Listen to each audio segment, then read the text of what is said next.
For the past year, I'd been quietly depositing $1,000 every Monday into my parents' joint account. Not because they asked, they didn't even know it was me.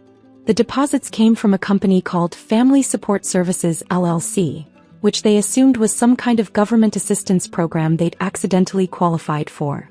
I could have told them it was me. Could have explained that my software company had taken off, that I was now worth more than they'd ever dreamed.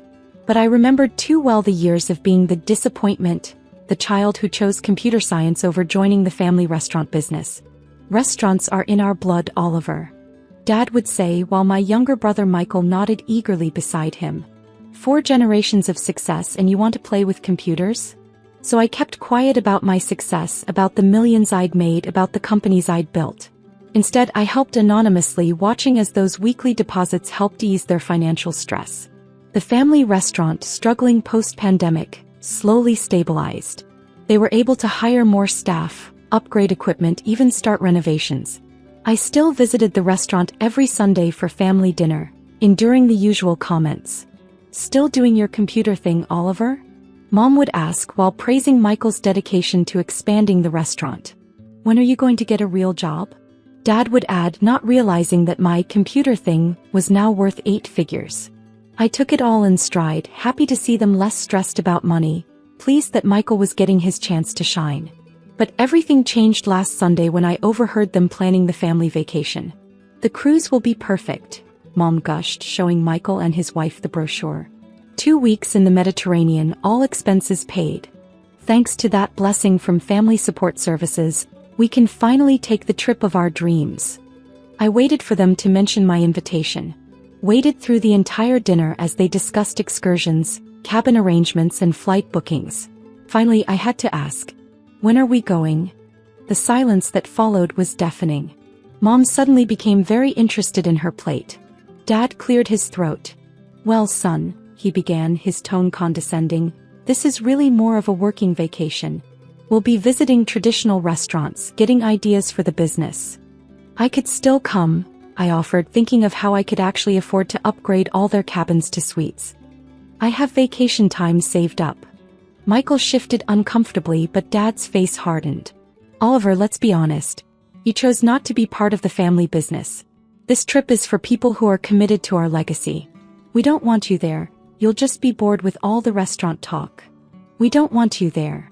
The words echoed in my head, bringing back memories of every time I'd been excluded, every dismissal of my choices, every comparison to Michael's dedication.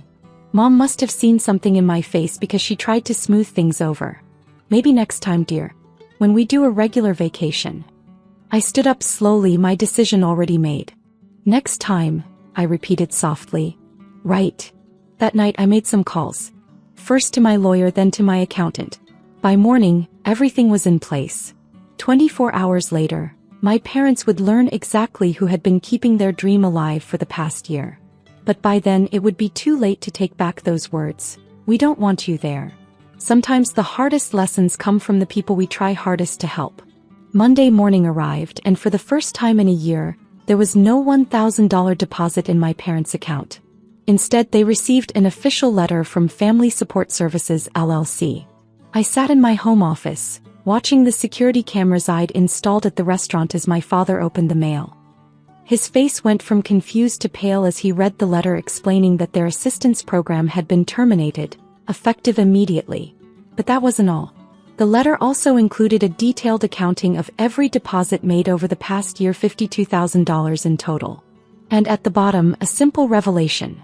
Family Support Services LLC was a subsidiary of Phoenix Digital Solutions, owned by Oliver Chen, their son. My phone started ringing at 9:47 a.m. I let it go to voicemail. Then came the texts, increasingly desperate. "Mom, Oliver, please call us immediately." "Dad, son, we need to talk." "Michael, bro, what's going on?" "Mom and Dad are freaking out." At 10:15 a.m., my lawyer sent the second wave of documents. These outlined the terms of the business loans my parents had taken out to renovate the restaurant, loans that, unknown to them, I had purchased through another of my companies. By 10:30 a.m., they learned that their mysterious angel investor was actually their eldest son, the one who played with computers. I finally answered my phone at noon, just as my parents were receiving the final document. A breakdown of their cruise expenses which they'd put on a credit card backed by, surprise, my weekly deposits. Hello. I kept my voice neutral. Oliver. My father's voice cracked, all his usual authority gone. Son, we need to talk about this. About what, Dad? About how you didn't want me on the family vacation. Or about how you've been living on my support for the past year while continuing to treat me like a disappointment. We didn't know. Mom had taken the phone. Oliver, if we'd known it was your money. That's exactly the problem, I cut in. You only care now that you know it's my money. Would you have invited me if you'd known I was the one keeping the restaurant afloat? Silence. The loan payments are due next week, I continued calmly. The cruise deposits are non-refundable. And Family Support Services LLC no longer exists. Good luck with your working vacation. You can't do this. Dad had the phone again. We're family. Family. I laughed softly. You made it very clear yesterday that I'm not part of the family business. Not part of the family legacy. Not wanted on the family vacation. Michael's voice came through. I was on speakerphone now. Bro, come on. They didn't mean it like that. Really? How did they mean it then? Because, we don't want you there, seems pretty clear to me. The silence that followed was heavy with realization. They were finally seeing me, not as the disappointment who chose computers over restaurants, but as the successful businessman who'd been quietly supporting them all along. The restaurant. Mom's voice was small. We'll lose everything.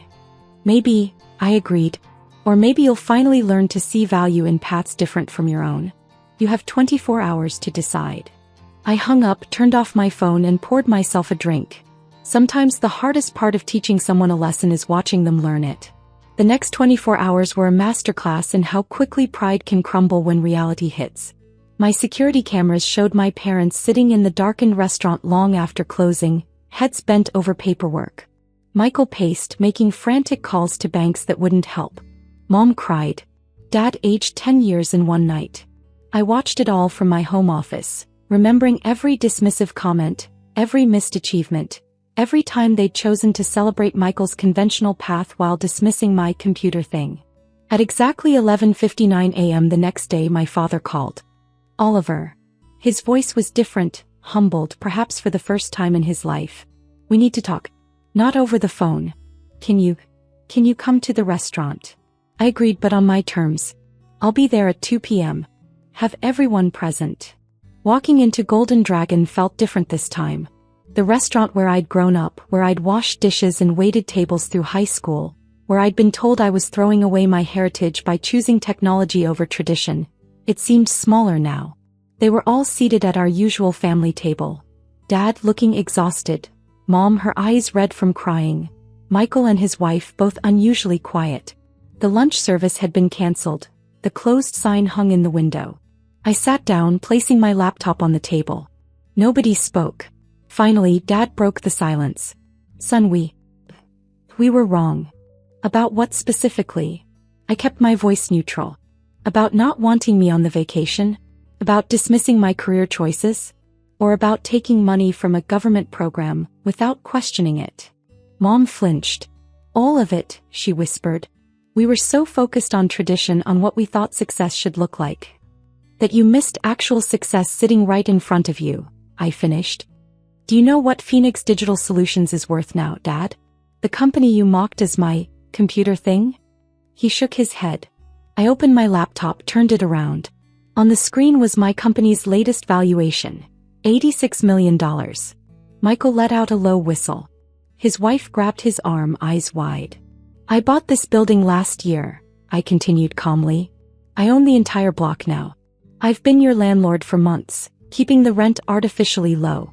Those government deposits helped, but they weren't what saved this restaurant. I was. Why didn't you tell us? Mom asked softly. Would it have mattered? Would you have suddenly respected my choices if you knew I was rich? Because that's not respect, that's opportunism. Dad stood up suddenly, and for a moment I thought he was angry. Instead, he walked to the wall where generations of family photos hung. In the center was his pride and joy, for generations of Chin family restaurateurs. He took it down, hands shaking. I was wrong, he said, voice breaking. I was so focused on preserving this legacy that I couldn't see you were building your own. A better one. He set the photo on the table between us. Can you forgive us? I looked at their faces, my family, flawed and proud, and finally seeing me clearly. The cruise leaves in 3 weeks, I said finally. I hear the Mediterranean is beautiful this time of year. Mom's eyes widened. You mean? I've upgraded all your cabins to suites. Added a few extra excursions. And yes, I'll be coming too if you want me there. Really want me there, not just my money.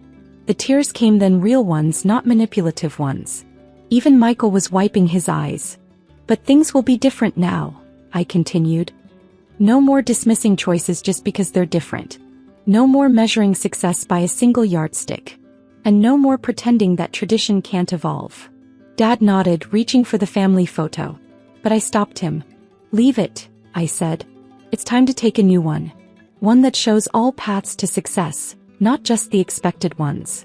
Today, if you visit Golden Dragon, you'll see 2 photos on the wall. One shows 4 generations of traditional restaurateurs. The other shows a modern family business empire. The restaurant now franchised across 3 states and the tech company that made it possible. And every Sunday you'll find us all there at the family table, the restaurant owner, the tech CEO, and parents who finally learned that success comes in many flavors. As for that Mediterranean cruise, it became our new family tradition. Turns out watching the sunset from a luxury suite is a pretty good place to bridge generational gaps. Sometimes the hardest lessons lead to the sweetest endings. And sometimes, just sometimes, regret can transform into redemption, if you're brave enough to learn from it.